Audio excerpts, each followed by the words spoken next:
ఈరోజు రాష్ట్రాల్లో జరిగిన ఘటన ఈ ఇంటికి వచ్చి ఈ నియోజకవర్గంలో ఎందుకు ఈ ఘటన జరిగింది, ఎందుకు రాష్ట్రంలో ఈ పరిస్థితులు ఉన్నాయి అన్నది నిజంగా ప్రతి ఒక్కరూ కూడా వాళ్ళ గుండెల మీద చేతులు వేసుకుని ఆలోచన చేయాల్సిన అవసరం ఎంతైనా ఉంది. ఎందుకంటే ఈరోజు నా పక్కనే లింగమయ్య అన్న భార్య ఉంది. తన భర్తను కోల్పోయి తన ఏం చేయాలో అర్థం కాని పరిస్థితిలో ఈరోజు లింగమయ్య అన్న భార్య నా పక్కన నిల్చొని ఉంది. అసలు ఈ ఘటన ఎందుకు జరిగింది, రాష్ట్రంలో ఉన్న పరిస్థితులు ఏమిటి, రాష్ట్రంలో ఇదే మాదిరిగా కొనసాగుతే పరిస్థితులు రాష్ట్రం పూర్వపు రోజుల్లో బీహారు గురించి మాట్లాడుకునే వాళ్ళం. ఈ రోజు ఉన్న రాష్ట్రంలో ఉన్న పరిస్థితులు చూస్తే ఈ బీహారు ఇటువంటి రాష్ట్రాలన్నీ ఎక్కడికి పోవాలి. ఆంధ్ర రాష్ట్రం పరువును దేశంలో కన్నా కూడా రోడ్డును పడేసిన పరిస్థితులు ఈ రాష్ట్రంలో ఈ రోజు చంద్రబాబు నాయుడు గారి పరిపాలనలో కనిపిస్తా ఉన్నాయి.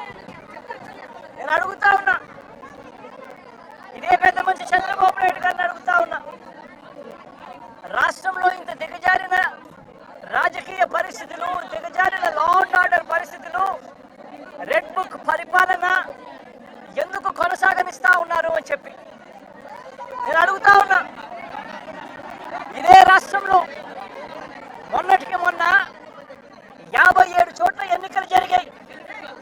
ఈ 57 చోట్లకు జడ్పీ చైర్మన్లు ఎన్నుకునే కార్యక్రమం కానీ, ఎంపీపీ వైస్ ఎంపీపీలను ఎన్నుకునే కార్యక్రమం కానీ, కోఆప్షన్ సభ్యులను ఎన్నుకునే కార్యక్రమాలు కానీ, ఉప సర్పంచ్ ఎన్నుకునే కార్యక్రమాలు కానీ, వీటి అన్నింటిలోనూ కూడా 57 చోట్ల రాష్ట్రంలో ఎన్నికలు జరిగితే 7 చోట్ల చంద్రబాబు నాయుడు గారికి వాతావరణం సరిగ్గా లేదు అని, తాను గెలిచే పరిస్థితి ఎక్కడా కూడా కనిపించడం లేదు అని, ప్రలోభాలు పెట్టడానికి ఇంకా సమయం కావాలి అని ఏకంగా 7 చోట్ల ఎన్నికలు చంద్రబాబు నాయుడు గారు పోస్ట్పోన్ చేయించారు.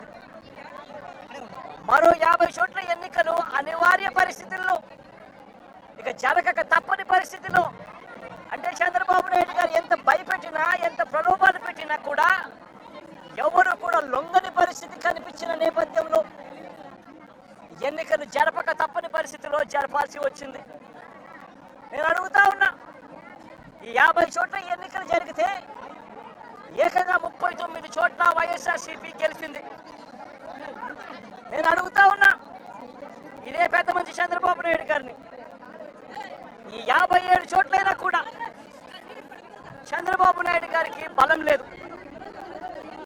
గెలిచిన వాళ్ళంతా వైఎస్ఆర్సీపీ సభ్యులు, వైఎస్ఆర్సీపీ బీఫామ్ మీద గెలిచిన సభ్యులు, వైఎస్ఆర్సీపీ టికెట్ మీద గెలిచిన సభ్యులు, వైఎస్ఆర్సీపీ ఫ్యాన్ గుర్తు మీద గెలిచిన సభ్యులు.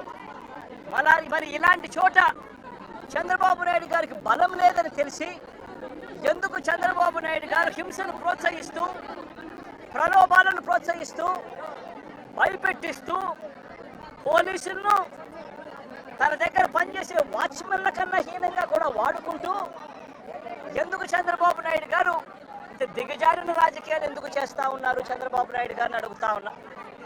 ముఖ్యమంత్రి స్థానంలో ఉన్న వ్యక్తి ఏమవుతుందండి, ఒక చోట ఎంపీపీ పదవి పోతే ఏమవుతుందండి, ఒక చోట జడ్పీ చైర్మన్ పదవి పోతే ఏమవుతుందండి, ఒక చోట ఉప సర్పంచ్ పదవి పోతే. నేను అడుగుతా ఉన్నా, ఇదే పెద్ద మంచి చంద్రబాబు నాయుడు గారి ముఖ్యమంత్రి కాబట్టి, అధికారంలో ఆయన ఉన్నాడు కాబట్టి, రాష్ట్రంలో ఏ పదవైనా కూడా తనకు బలం లేకపోయినా కూడా, తనకు సంఖ్యాబలం లేకపోయినా కూడా, తాను ముఖ్యమంత్రి అన్న అహంకారంతో ఏ పదవైనా కూడా నాకే కావాలి, ఏ పదవైనా కూడా నేను దౌర్జన్యం చేస్తాను అని చెప్పి లా అండ్ ఆర్డర్ను పూర్తిగా నాశనం చేసిన పరిస్థితుల మధ్య ఈరోజు రాష్ట్రంలో పరిపాలన సాగుతూ ఉంది. ఇదే పెద్ద మనిషి చంద్రబాబు నాయుడు గారిని అడుగుతా ఉన్నా, ఇదే రామగిరిలో ఇదే మండలంలో ఎంపీపీ ఎన్నికకు సంబంధించి ఎంపీపీ ఎన్నికకు సంబంధించి నోటిఫికేషన్ ఇచ్చారు. 10 మంది ఎంపీటీసీ సభ్యులకు గాను ఇక్కడ వైఎస్ఆర్సీపీ 9 సభ్యులు 9 మందిని గెలిచింది. 9 ఎంపీటీసీలు వైఎస్ఆర్సీపీ అయితే కేవలం ఒకే ఒక్క చోట తెలుగుదేశం పార్టీ గెలిచిన పరిస్థితులు. మరి నేను అడుగుతా ఉన్నా, మరి ఇక్కడ ఎంపీపీ స్థానానికి ఎన్నిక నోటిఫికేషన్ జారీ అయితే 9 సభ్యులున్న వైఎస్ఆర్సీపీకి రావాలన్నా, ఒకే ఒక్క సభ్యుడు గెలిచిన తెలుగుదేశం పార్టీకి రావాలన్నా? మరి ఎందుకు చంద్రబాబు నాయుడు గారు ఈ మాదిరిగా ప్రతి చోట కూడా వాళ్ళ ఎమ్మెల్యేలను రెచ్చగొడతా ఉన్నారు, ప్రతి చోట కూడా అప్పుడు స్థానిక ప్రజాప్రతినిధులను రెచ్చగొడతా ఉన్నాడు, పోలీసులను దుర్వినియోగం చేస్తూ ఉన్నారు. చేసి చివరికి ఏం జరిగింది? ఇక్కడ 9 మంది ఇక్కడ వైఎస్ఆర్సీపీకి సంబంధించిన సభ్యులు ఉంటే చంద్రబాబు నాయుడు గారు ప్రలోభాలు పెట్టే కార్యక్రమం, చంద్రబాబు నాయుడు గారు భయపెట్టే కార్యక్రమాలు జరుగుతూ ఉన్న నేపథ్యంలో వీళ్ళంతా కూడా కోర్టుకు వెళ్ళి కోర్టుల నుంచి వీళ్ళంతా కూడా మాకు ప్రాణహాని ఉంది, ఎంపీపీ ఎలక్షన్లలో మేము పార్టిసిపేట్ చేయాలి అని అంటే మాకు ఇబ్బందికర పరిస్థితులు ఉన్నాయి అని చెప్తే కోర్టు అక్షంతలు వేసి పోలీస్ ప్రొటెక్షన్తో ఈ ఎన్నిక జరిపించండి అని చెప్పి కోర్టు ఆదేశాలు ఇస్తే, కోర్టు ఆదేశాలతో 8 మంది కోర్టు ఆదేశాలతో ఎంపీటీసీలను తీసుకొని వస్తూ ఉంటే మధ్యలో పోలీసులు ప్రొటెక్షన్ తీసుకొని పోలీస్ ప్రొటెక్షన్తో వీళ్ళంతా కూడా ఇక్కడికి వచ్చి ఓటు వేయాల్సిన పరిస్థితుల్లో పోలీసులు ఏం చేశారు? తీసుకొని వచ్చి వీళ్ళందరినీ కూడా మధ్యలో రామగిరి ఎస్ఐ సుధాకర్, ఈ రామగిరి ఎస్ఐ మధ్యలో ఈ సుధాకర్ అనేవాడు వీళ్ళ కాన్వాయ్లోకి ఎక్కి ఈ ప్రయాణం చేస్తా ఉన్న ఎంపీటీసీ వీళ్ళందరితో కూడా వీడియో కాల్ ఆయన ఫోన్ నుంచి సాక్షాత్తు ఇక్కడ ఎమ్మెల్యే కొడుకు వీళ్ళతో వీడియో కాల్ చేయిస్తాడు, మాట్లాడిస్తాడు.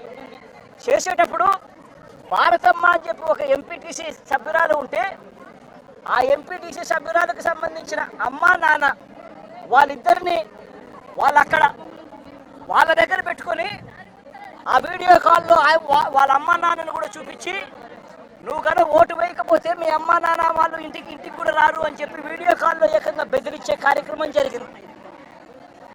ఆ పాప కన్నీరు మున్నీరు ఏడుస్తూ బాధపడుతూ ప్రకాశం చెప్పిన పరిస్థితులు.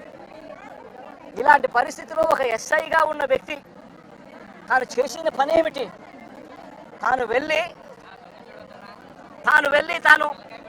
కాన్వాయ్లోకి తాను సెలవు మీద ఉన్నాడట ఎస్ఐ. తాను మామూలుగా పోకూడదట. అలాంటి రామగిరి ఎస్ఐ ఎంటర్ అయ్యి